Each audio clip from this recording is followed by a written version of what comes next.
ബഹുമാന്യ ശ്രോതാക്കൾക്ക് കർത്താവിൻ്റെ നാമത്തിൽ വന്ദനം. വീണ്ടും നമുക്കൊരുമിച്ച് കർത്താവിൻ്റെ വചനം ഇങ്ങനെ ധ്യാനിക്കുവാൻ ലഭിച്ച നല്ല അവസരത്തിനായി ഞാൻ ദൈവത്തെ സ്തുതിക്കുന്നു. നിങ്ങളെല്ലാവരും ക്രിസ്തുവിൽ സൗഖ്യവും സന്തോഷവുമായിരിക്കുന്നുവെന്ന് ഞാൻ പ്രതീക്ഷിക്കട്ടെ. കഴിഞ്ഞ ദിവസം നാം ദൈവത്തിൻ്റെ വചനത്തിൽ നിന്ന് ചിന്തിച്ച അതേ ദൈവവചനത്തിൻ്റെ രണ്ടാം ഭാഗത്തിലേക്ക് പ്രവേശിക്കുവാൻ നമുക്കൊരുമിച്ച് ഉത്സാഹിക്കാം. വിശുദ്ധ മത്തായി എഴുതിയ സുവിശേഷം 6-ാം അധ്യായം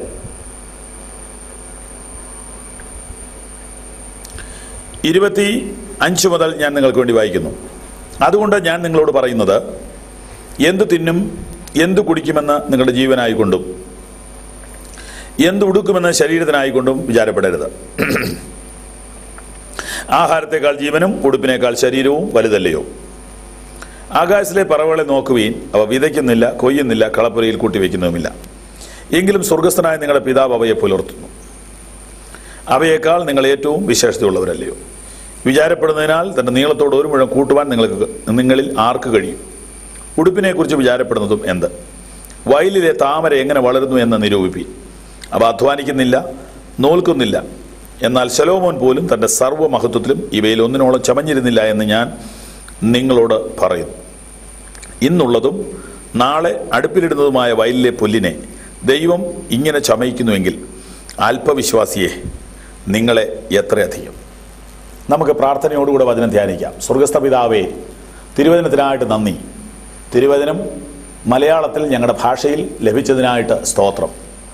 ഈ വചനം ഞങ്ങൾക്ക് താങ്ങാവുന്ന വിലയ്ക്ക് വാങ്ങുവാൻ ഇതിൻ്റെ പുറകിൽ സംഭാവന ചെയ്തിട്ടുള്ള എല്ലാവരെയും ഓർത്ത് അങ്ങയെ ഞങ്ങൾ സ്തുതിക്കുന്നു. വേദപുസ്തക തർജ്ജിമയിലും വേദപുസ്തക പ്രിന്റിങ്ങിലും വേദപുസ്തക വിതരണത്തിലും അധ്വാനിക്കുന്ന, പണം മുടക്കുന്ന, സേവനം ചെയ്യുന്ന എല്ലാവരെയും ഓർത്ത് കർത്താവിനെ സ്തുതിക്കുകയും അതിൻ്റെ സുഗമമായ നടത്തിപ്പിന് വേണ്ടി ഞങ്ങൾ ഒരുമിച്ച് പ്രാർത്ഥിക്കുകയും ചെയ്യുന്നു. പ്രിയ കർത്താവേ, ഈ വചനം കേൾക്കുന്നവർ ഈ വചനത്താൽ അനുഗ്രഹിക്കപ്പെടണമേ. അവരുടെ മനസ്സിന് ഈ വചനത്താൽ സൗഖ്യമുണ്ടാകണമേ. അനേക മാസങ്ങളായി അവരുടെ മനസ്സിനെ അലട്ടുന്ന ആകുല ചിന്തകൾ, വിചാരങ്ങൾ, വേദനകൾ ദൈവത്തിൻ്റെ വചനത്താൽ മാറിപ്പോകുവാൻ പ്രാർത്ഥിക്കുന്നു. പരിശുദ്ധാത്മാവിൻ്റെ സാന്നിധ്യം ഞങ്ങൾക്ക് നൽകണമേ. കർത്താവിൻ്റെ കൈ ഞങ്ങളെ സ്പർശിക്കുന്നതായിട്ട് ഇന്ന് രാവിലെ അനുഭവിപ്പാനിടയാക്കണമേ. വചനത്തിനകത്ത് ദൈവശക്തി വ്യാപരിപ്പിക്കണമേ, യേശുവിൻ നാമത്തിൽ തന്നെ. നിങ്ങൾ ദൈവത്തിൻ്റെ വചനം തുറന്ന് പരിശോധിക്കണമെന്ന് ഞാൻ നിർബന്ധിക്കുന്നു. പുതിയ നിയമത്തിലെ 6-ാമത്തെ പേജിൽ നിന്നാണ് നാം വായിക്കുന്നത്.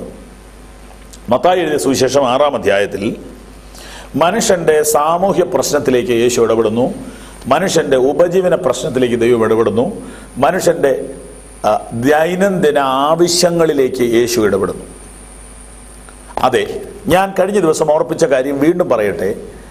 വലിയവനായ ദൈവം,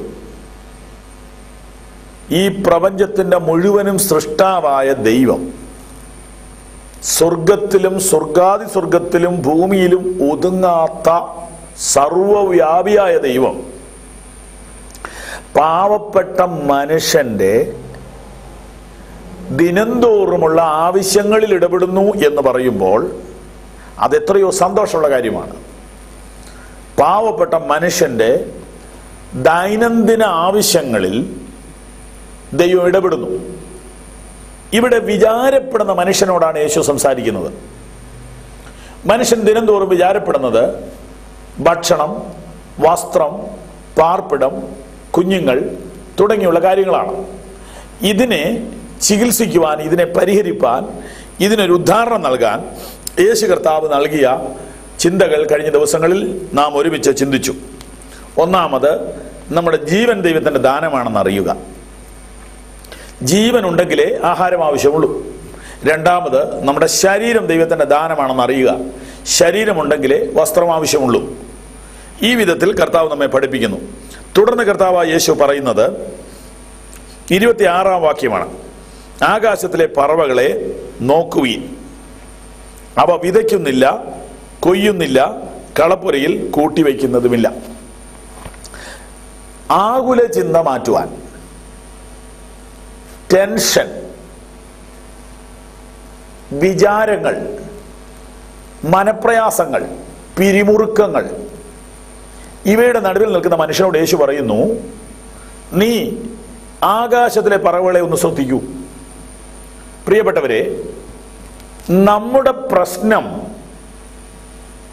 നമ്മുടെ സൃഷ്ടാവ് ആണ് പരിഹരിക്കുന്നത്. നമ്മുടെ പ്രശ്നം, അതിൻ്റെ യഥാർത്ഥ കാരണം അറിയാവുന്നവനാണ് യേശു. ഒരു ടേപ്പ് റെക്കോർഡർ തകരാറിലായാൽ, കേടുവന്നാൽ, അവശബ്ദം കേൾപ്പിക്കുന്ന കണ്ടാൽ എനിക്കോ നിങ്ങൾക്കോ അതിൻ്റെ കാരണം പെട്ടെന്ന് കണ്ടുപിടിക്കാൻ പറ്റില്ല. എന്നാൽ അതിൻ്റെ കമ്പനി, അതിൻ്റെ നിർമ്മാതാവ് ആ സെറ്റ് കണ്ടാൽ, അതിൻ്റെ ശബ്ദം കേട്ടാൽ പറയും ഇതിൻ്റെ പ്രശ്നം ഇന്നതാണ്. ഒരു കാറ് വേണ്ടതുപോലെ ഓടാതെ വരികയോ പ്രവർത്തിക്കാതിരിക്കുകയോ ചെയ്താൽ അതിൻ്റെ എഞ്ചിനീയർ ശബ്ദം കേൾക്കുമ്പോൾ പറയും ഇതാണ് അതിൻ്റെ പ്രശ്നമെന്ന്. മനുഷ്യൻ എന്തിനെക്കുറിച്ചൊക്കെയോ ഭാരപ്പെട്ട്, മതി എനിക്കിനി ജീവിക്കണ്ട, മടുത്തു, മതി, എന്നെ ആരും സ്നേഹിക്കുന്നില്ല, എനിക്കൊരു ജീവിതം വേണ്ട, എന്തിനും ജീവിക്കുന്നു, ഇങ്ങനെയൊക്കെ പറഞ്ഞ് അടുത്തുള്ളവരെയും കുറ്റം പറഞ്ഞ് സ്വയം ശപിച്ച് മരിച്ചു കളയാമെന്ന് ഒരുങ്ങുന്ന മനുഷ്യനോട് അവൻ്റെ ശബ്ദം കേൾക്കുമ്പോൾ, അവൻ്റെ മുഖഭാവം കാണുമ്പോൾ, അവൻ്റെ രീതി കാണുമ്പോൾ നിർമ്മാതാവായ കർത്താവ് പറയുന്നു, നിന്റെ പ്രശ്നം എനിക്കറിയാം, അതിന് മരുന്ന് ഞാൻ പറയാം. യേശു വിചാരപ്പെടുന്ന മനുഷ്യനെ നോക്കിയിട്ട് പറയുകയാണ്, നീ ആകാശത്തിലേക്കൊന്ന് നോക്കൂ, അവിടെ ചില പറവകൾ പറക്കുന്നത് നീ കണ്ടോ? അതിനെ ആരാ പരിപാലിക്കുന്നേ? അത് കൃഷി ചെയ്യുന്നുണ്ടോ? ആരതിനെ പോറ്റുന്നു? ഈ വചനം ലോകം കണ്ടതിൽ ഏറ്റവും വലിയ ഗുരു കർത്താവ് യേശു പറഞ്ഞ വാക്കാണ്, ആകാശത്തിലെ പറവകളെ നോക്കുവീൻ.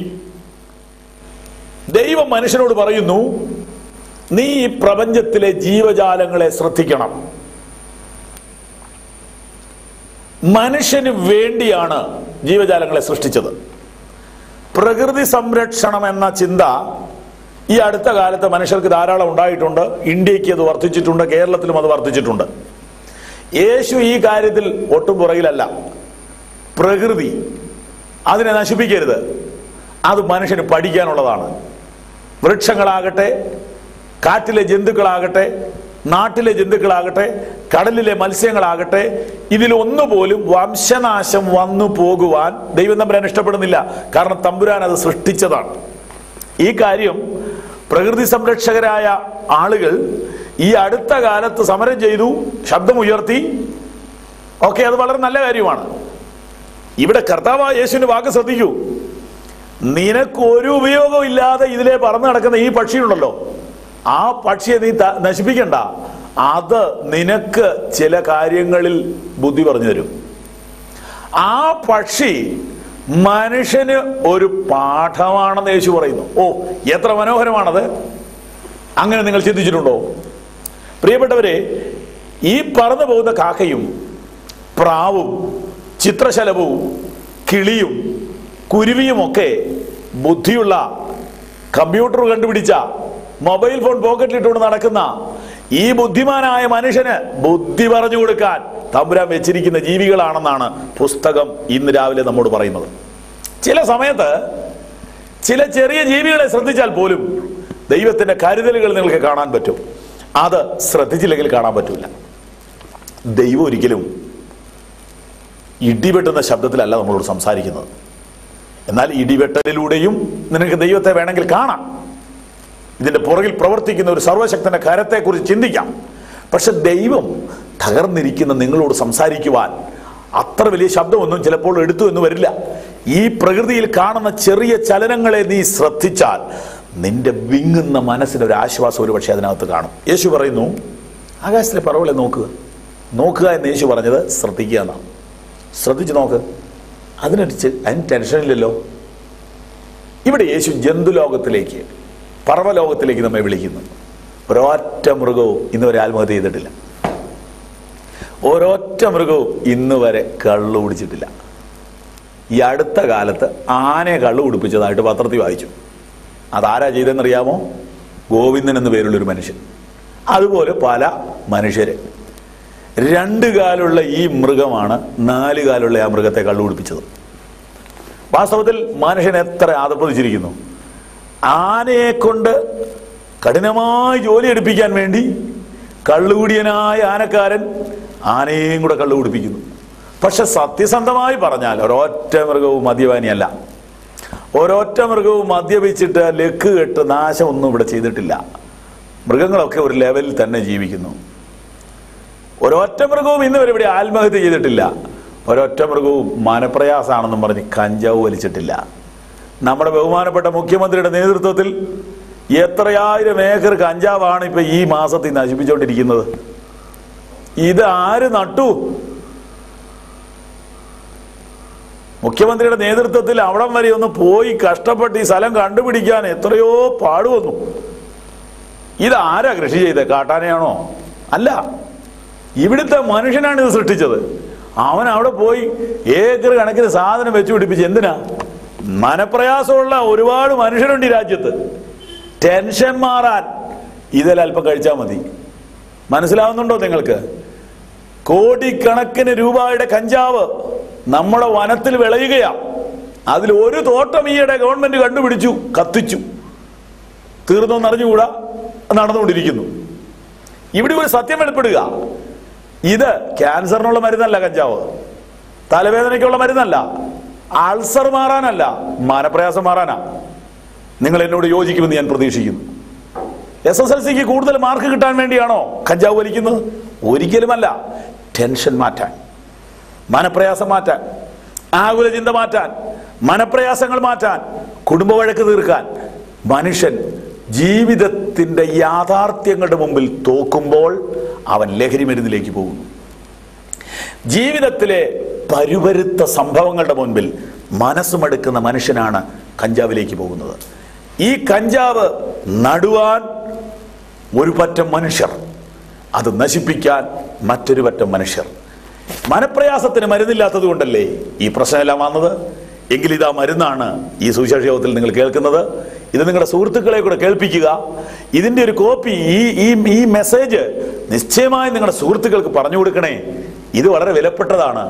നിങ്ങൾ എത്ര ലക്ഷം രൂപ ഈ ടെൻഷൻ മാറ്റാൻ ഈ വർഷങ്ങളിൽ ചെലവാക്കി.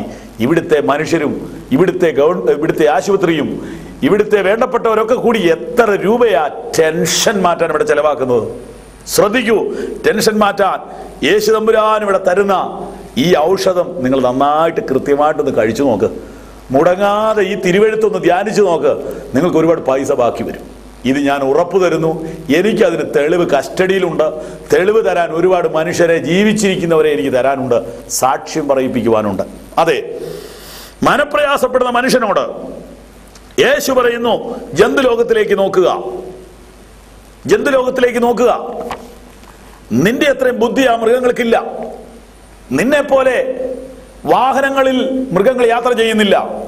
നിന്നെ പോലെ വിവിധ ഭാഷ സംസാരിക്കുന്നില്ല, പ്ലെയിൻ ഉണ്ടാക്കുന്നില്ല, പ്ലെയിനിൽ കയറുന്നില്ല, കമ്പ്യൂട്ടർ ഉപയോഗിക്കുന്നില്ല, ഫോൺ ഉപയോഗിക്കുന്നില്ല, ടെലിവിഷൻ ഉപയോഗിക്കുന്നില്ല. പക്ഷേ അവർ സമാധാനം അനുഭവിക്കുന്നുണ്ട്. അവർക്ക് ടെൻഷൻ ഇല്ല. അതെ, ആ മൃഗത്തെ നോക്കിയിട്ട് നീ പഠിക്കൂ. അവയെ സൃഷ്ടിച്ചൊരു ദൈവം അതിനെ പോറ്റുന്നു.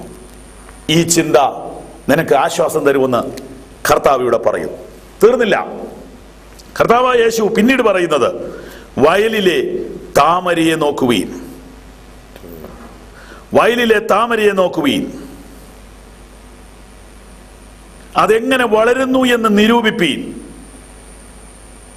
അവ അധ്വാനിക്കുന്നില്ല, നൂലുണ്ടാക്കുന്നില്ല, ടെക്സ്റ്റൈൽസ് ഉണ്ടാക്കുന്നില്ല, കമ്പനികളൊന്നും തന്നെ സൃഷ്ടിക്കുന്നില്ല. പക്ഷേ ഭൂമിയിലെ ഏറ്റവും വലിയ മനുഷ്യൻ പോലും ആ താമരയുടെ അത്രയും മനോഹരമായ വസ്ത്രമുണ്ടാക്കുന്നില്ല എന്ന് യേശു തമ്പുരാൻ പറഞ്ഞ വാക്യത്തിന്റെ, തിരുവചനത്തിന്റെ അർത്ഥം നിങ്ങൾ ഗ്രഹിക്കും എന്ന് ഞാൻ വിശ്വസിക്കട്ടെ. ജന്തുലോകത്തിലേക്ക് നോക്കുന്ന മനുഷ്യനോട് യേശു പറയുന്നു, ഇനി നീ സസ്യലോകത്തിലേക്ക് നോക്ക്.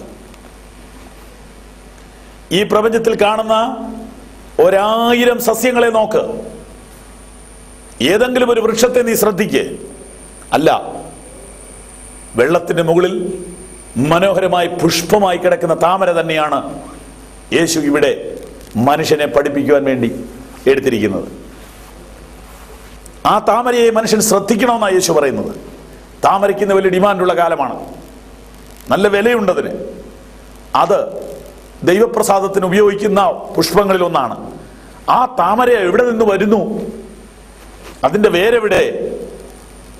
വെള്ളത്തിനകത്തൂടെ അടിയിൽ പോയി ചേറിനകത്ത് വേരി നിൽക്കുന്നു. ഒരിക്കലും ഒരു സുഖമുള്ള ജീവിതമോ സുരക്ഷിതത്വമോ താമര അനുഭവിക്കുന്നില്ല. എപ്പോഴും ആടി ഉലഞ്ഞു കിടക്കുന്ന വെള്ളത്തിൽ വളരെ വൃത്തികെട്ട ചേറിലേക്ക് അതിൻ്റെ വേര് പോകുന്നു. പക്ഷേ അതിൻ്റെ പുഷ്പം അതിമനോഹരമാണ്. ആ പുഷ്പം ആരെയും കൊതിപ്പിക്കുന്നതാണ്, ആരെയും ആകർഷിക്കുന്നതാണ്. കർത്താവായ യേശു, സൃഷ്ടാവായ ദൈവം പറയുന്നു, ബുദ്ധിയുള്ള മനുഷ്യ, വിദ്യാഭ്യാസമുള്ള മനുഷ്യ, നീ ആ താമരയെ ശ്രദ്ധിക്ക്. അതിനെ സൃഷ്ടിച്ചത് ദൈവമാണ്, അതിനെ പരിപാലിക്കുന്നത് സർവശക്തിയുള്ള ദൈവമാണ്. നിന്നെ കൊണ്ട് അതുപോലെയൊന്നും ഉണ്ടാക്കാൻ കഴിയുമോ? അതുകൊണ്ട് നീ ഈ പ്രപഞ്ചത്തെ സൃഷ്ടിച്ച ദൈവത്തെ നോക്കി നിന്റെ മനപ്രയാസം അകറ്റാൻ ശ്രമിക്കുക.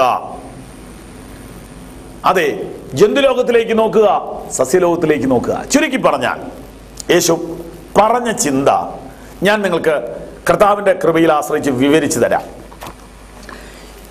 ഞാൻ എന്നിൽ തന്നെ ഒതുങ്ങി എന്നെക്കുറിച്ച് തന്നെ ചിന്തിച്ച് ഞാൻ ഉണ്ടാക്കിയ ഒരു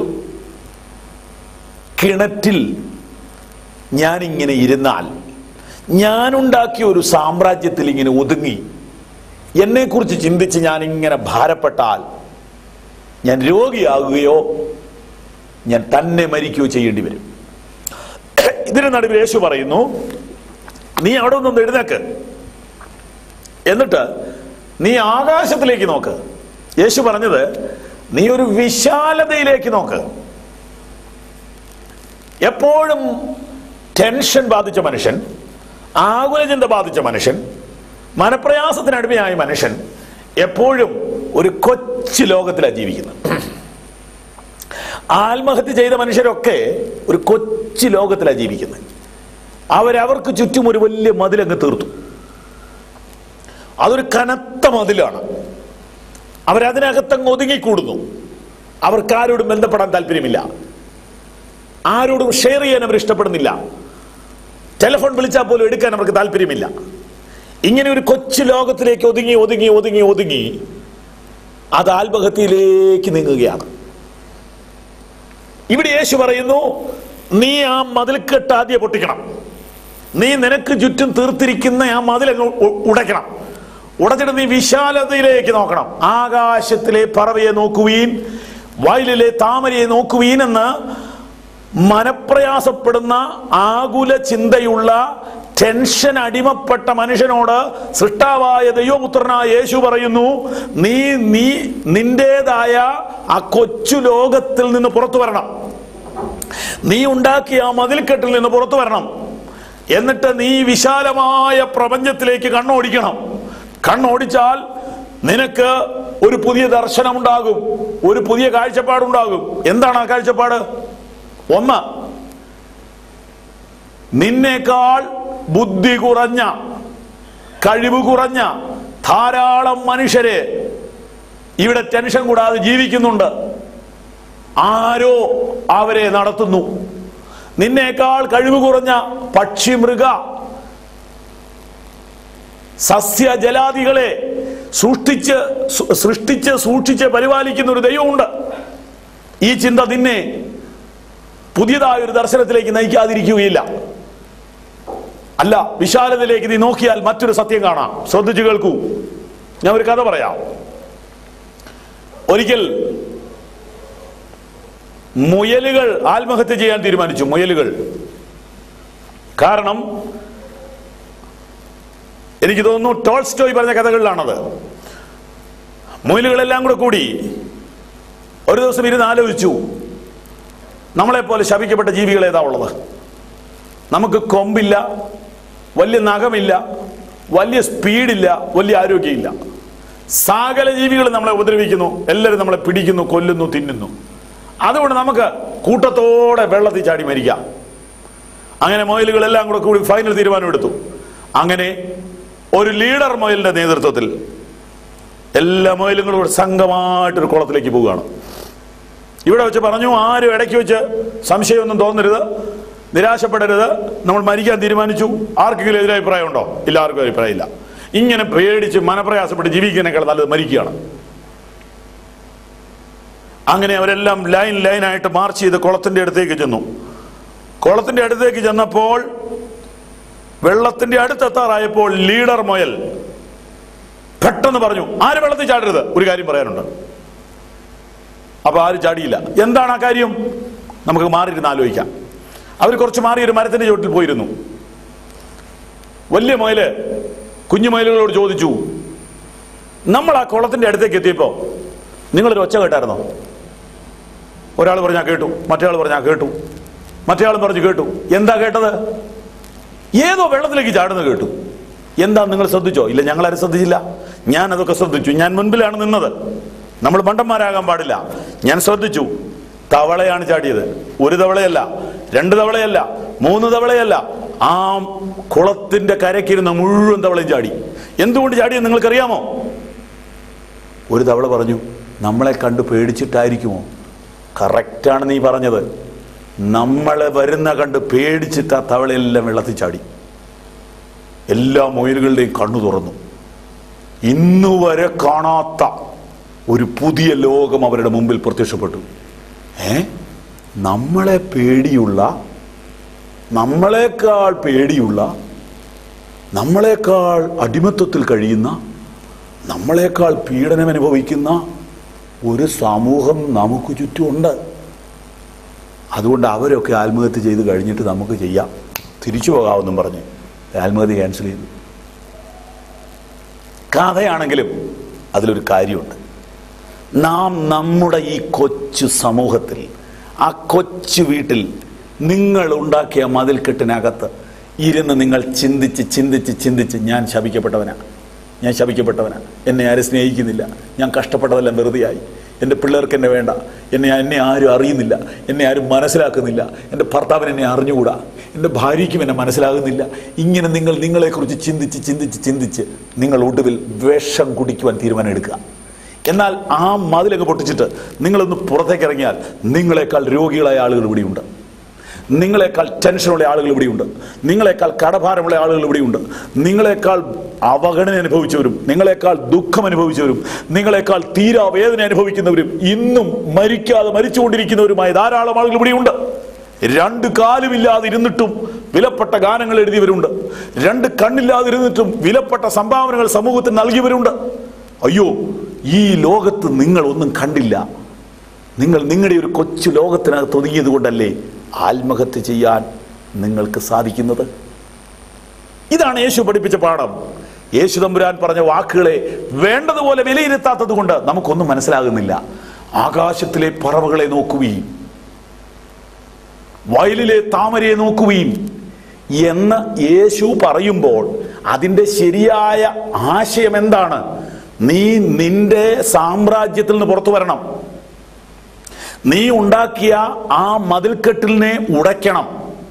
എന്നിട്ട് ലോകത്തിൽ ഇപ്പോൾ നടക്കുന്ന പലതും കാണണം. പ്രിയപ്പെട്ടവരെ, ഇന്നത്തെ സന്ദേശത്തിന്റെ ഒടുവിലേക്ക് നമ്മൾ വരികയാണ്.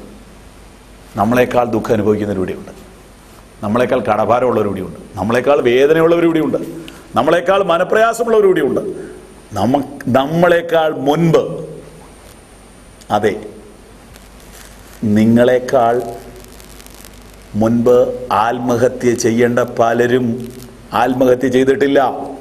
ഞാനൊരു സുവിശേഷകൻ എന്ന നിലയിൽ നിങ്ങളോട് ധൈര്യത്തോടെ പറയാം, എൻ്റെ ചർച്ചിൽ പ്രാർത്ഥനയ്ക്ക് വരുന്ന പലരും എത്രയോ വർഷങ്ങൾക്ക് മുമ്പേ ആത്മഹത്യ ചെയ്യേണ്ടവരാണ്. ഭർത്താവിന്റെ മദ്യപാന നിമിത്തവും, മക്കളുടെ അനുസരണക്കേട് നിമിത്തവും, മറ്റു കാരണങ്ങളാൽ, സാമ്പത്തിക കടഭാര നിമിത്തവും, മറ്റുള്ളവരുടെ നിന്ദാവാക്കുകളും പീഡനങ്ങളും മാതാപിതാക്കളുടെ അവഗണനയും നിമിത്തവും ജീവൻ ഒടുക്കിക്കളയേണ്ടവരും മറ്റുള്ളവരെ വകവരുത്തേണ്ടവരുമായി പലരുമാണ് എന്നോടൊപ്പം പ്രാർത്ഥനയ്ക്ക് മുട്ടുമടക്കുന്നത്. പത്രത്തിലെ ആത്മഹത്യ വായിക്കുമ്പോൾ 5000 രൂപ കടത്തിന് വേണ്ടി ആത്മഹത്യ ചെയ്തവരും, 12ാം ക്ലാസ്സിൽ മകന് മാർക്ക് കുറഞ്ഞതിന് ആത്മഹത്യ ചെയ്ത അമ്മയും, 10ാം ക്ലാസ്സിൽ റാങ്ക് കിട്ടാത്തതിന് വെള്ളത്തിൽ ചാടി ചത്ത കുഞ്ഞും, ഈ കഥയൊക്കെ വായിക്കുമ്പോൾ ഞാൻ ഇങ്ങനെ പറയാറുണ്ട്, എൻ്റെ ചർച്ചിലെ പലരും അങ്ങനെയാണെങ്കിൽ ഒരു 25 പ്രാവശ്യം ഇപ്പോൾ ആത്മഹത്യ ചെയ്യേണ്ട സമയം കഴിഞ്ഞു. ഒന്നിനു പുറകെ ഒന്നായിട്ട് പല പല നീറുന്ന പ്രശ്നങ്ങൾ, നടുവൊടിക്കുന്ന പ്രശ്നങ്ങളും ചുമന്നുകൊണ്ട് ദൈവത്തിൽ ആശ്രയിച്ച് ജീവിക്കുന്ന ഒരു സമൂഹം ഈ പ്രോഗ്രാമിന്റെ പുറകിൽ പ്രാർത്ഥനയ്ക്കുണ്ട്. ഇത് പറയുന്നതിൽ എനിക്ക് അഭിമാനമുണ്ട്, സന്തോഷമുണ്ട്. നിങ്ങൾ ഉണ്ടാക്കിയ ആ കൊച്ചു മതിൽക്കെട്ടുണ്ടല്ലോ, അത് ഉടയ്ക്കണം. ആ സാമ്രാജ്യത്തിൽ നീ പുറത്തു വരണം. നീയാണ് ഏറ്റവും ശപിക്കപ്പെട്ടവൻ, നീയാണ് ഏറ്റവും കഷ്ടകാലം പിടിച്ചവൻ എന്നുള്ള ചിന്ത അവസാനിപ്പിച്ചിട്ട് നിന്നേക്കാൾ കഷ്ടപ്പെടുന്ന 10 രോഗികളെ പോയി കാണുക. മെഡിക്കൽ കോളേജിലെ ഒരു 20 രോഗികളെ കണ്ട് അവരുടെ വേദനയൊന്ന് കാണുക. അപ്പോൾ നീ മനസ്സിലാക്കും, നിന്നേക്കാൾ വേദന അനുഭവിക്കുന്ന പലരും ഇവിടെയുണ്ട്. ഇതാണ് യേശു പഠിപ്പിച്ച അടുത്ത ചിന്ത. അതെ, നാം കഴിഞ്ഞ ദിവസം ചിന്തിച്ചതിൻ്റെ 2ാം ഭാഗമാണ് ഇപ്പോൾ ചിന്തിച്ചത്. വിചാരപ്പെടുന്ന മനുഷ്യൻ, ആകുല ചിന്തയുള്ള മനുഷ്യൻ, നിരാശയിൽ കഴിയുന്ന മനുഷ്യൻ, അതെ, അവന് യേശു കൊടുക്കുന്ന 2ാമത്തെ ഔഷധം, അവൻ പുറത്തേക്ക് വരിക.